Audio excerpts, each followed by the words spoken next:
The great mystery of natural life on this planet is ourselves.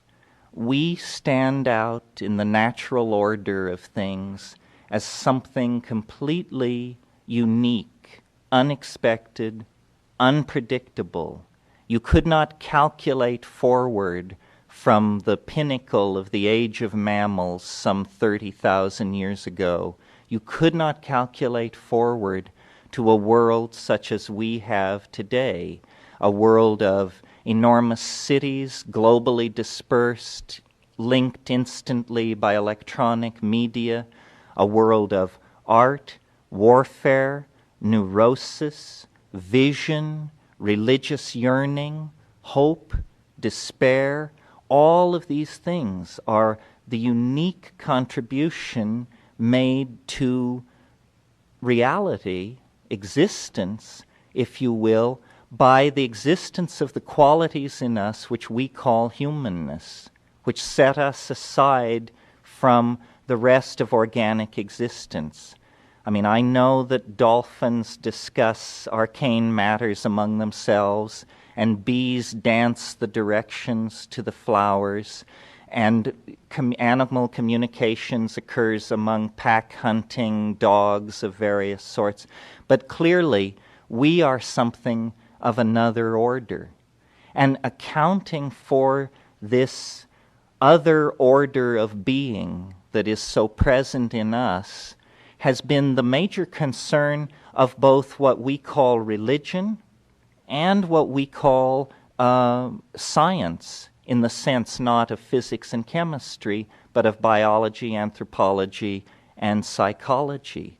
How to account for the uniqueness of our species, and then the uniqueness that is present as a moment-to-moment fact in each one of us. One of the first things which everybody should understand is that every creature in the universe that is in any way sensitive and in any manner of speaking conscious regards itself as a human being. That is to say, it knows and is aware of a hierarchy of beings above it and a hierarchy of beings below it. If you take such a tiny creature as a fruit fly, which lives only a few days, it is aware of all sorts of weird little animals and objects and spores floating in the atmosphere which we don't even notice unless we've got a microscope around, and very few people have. And it criticizes them as being inferior animals and all that sort of thing, whereas human beings are things that it doesn't comprehend. They're as much outside its intellect as a quasar is outside ours. And we see these far-off objects floating in the heavens, and we have only the vaguest idea of what they may be. Actually, we may all be some kind of atoms within the hair on somebody's nose in another dimension. And all these galaxies being the constituent elements. Who knows? But there is, I think, a fundamental principle that everybody must understand in order to know what is the meaning of the Tao, or the Chinese sense of the course of nature, and that is the principle of relativity. It's absolutely fundamental to an understanding of Taoist philosophy, relativity. That is to say that wherever you are, and whoever you are, and whatever you are, you're in the middle. And you see, just in the same way as when you stand, say, on the deck of a ship, and you can see a horizon all around you to exactly the same distance. You're in the center of a circle because your senses extend a certain direction, in all directions, and therefore give you the impression of being in the middle. Now, everything in the world feels like that. And also it has its own kind, which look natural to it. You see, spiders and hydras and sea urchins and so on don't look very natural to us. We say, well, I wouldn't want to look like that. But they say when they see us, well, what kind of an awful thing is that? and what a lot of nonsense it does. You just, the cat, from the cat's point of view, you don't understand what life's about at all. But all cats and cat company, cats in cat company, they feel that they are people. Because the definition of a person is where you look from. And of course that is the meaning of the very interesting Buddhist idea.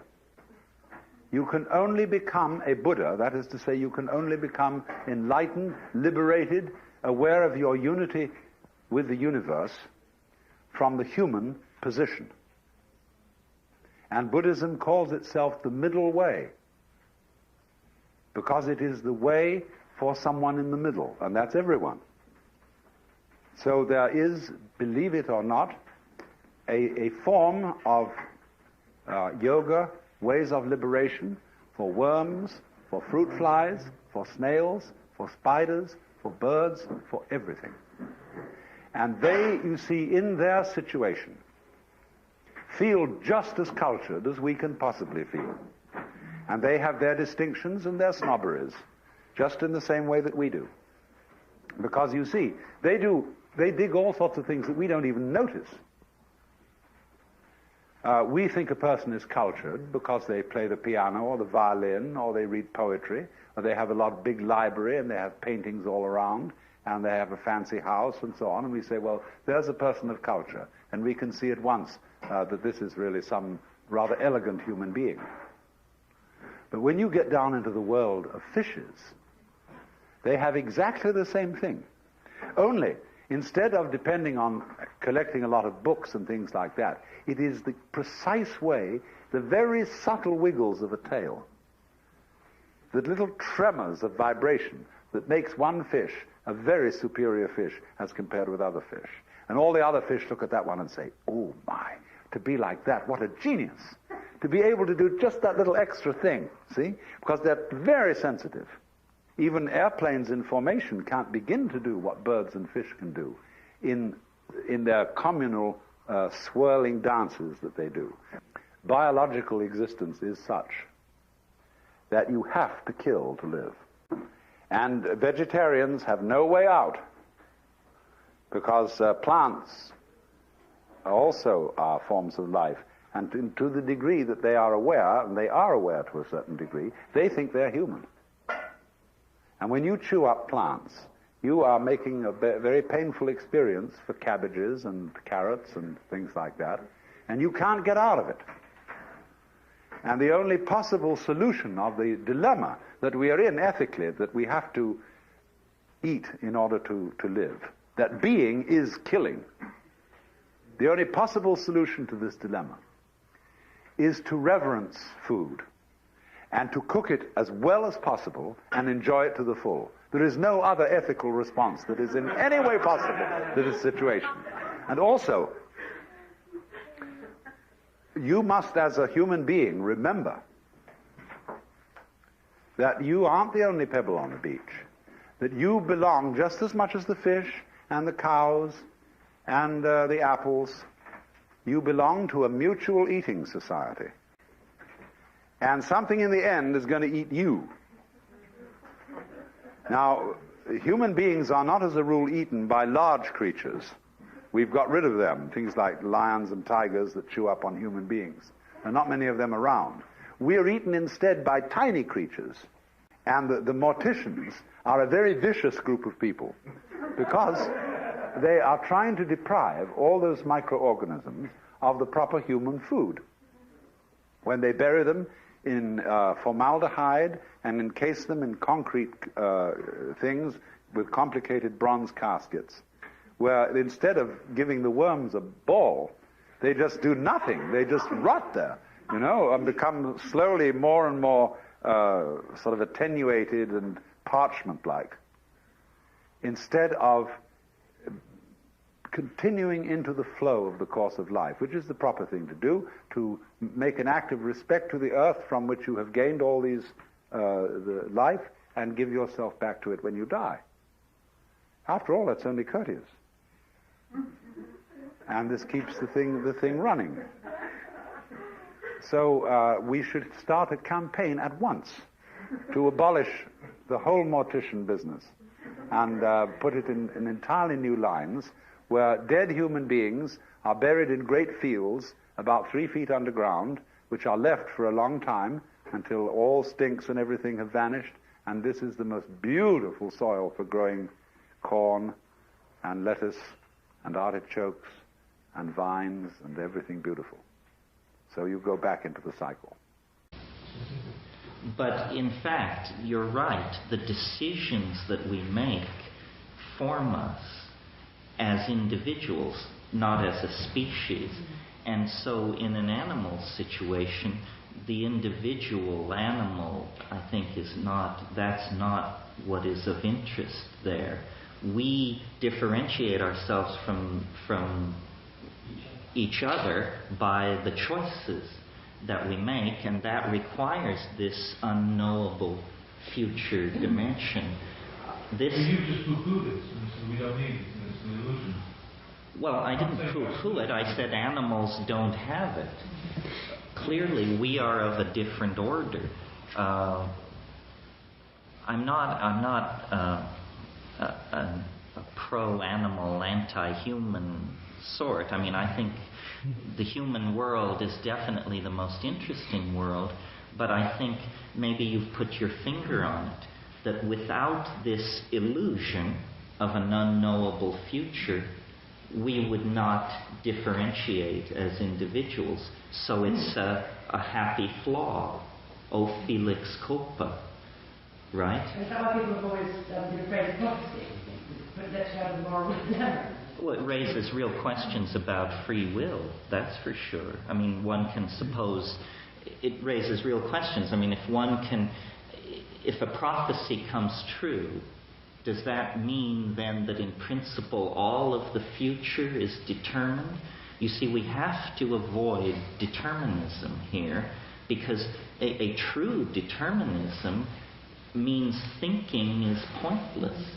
Because in a rigid determinism, you think what you think because you couldn't think anything else. So the concept of truth is utterly without meaning in a rigid determinism. So perhaps in the pursuit of truth, the unknown future is a necessity, and it allows our individuation from each other, and that is the particular hallmark of our species, is that we are a population of individuals, not a population that is defined genetically. Originally, we were possibly fairly unsocial creatures. In other words, human beings may have paired and reared their children in secret. We've created societies of billions of people, and the linkage is language, and it's an unsteady linkage, as we can see. I mean, I don't have an answer for why language evolved. Presumably we were pack animals like wolves or horses and tribal cultures. Pack animals are the animals that produce complex signaling systems to coordinate themselves in space with barks and yips and yells. They coordinate hunting activity and this sort of thing. It may be that relatively benign adaptation carried further becomes something else. What we do, I think, that no other animal does, is we carry out symbolic activity. And it's this symbolic activity that has closed us off from the reality of what lies outside the symbol system. Can you give an example of that? Symbolic activity? Everything we do. I mean, for instance, think of a child lying in a crib with an open window and a hummingbird comes through the room. Well, this is like a miracle. It's all light and iridescence and whirring sound, and the child is sucked into the presence of a miracle. And then its nurse or its mother comes into the room and says, "It's a bird, baby, bird." Suddenly the miracle is collapsed into a lexeme, And by the time you are 5 years old, the entirety of reality has been very carefully mosaiced over with words. And to burst through that to whatever reality lies beyond is the task of a mystic or a shaman. And it's extraordinarily difficult. That's what I mean by trading in the world for symbolic signification.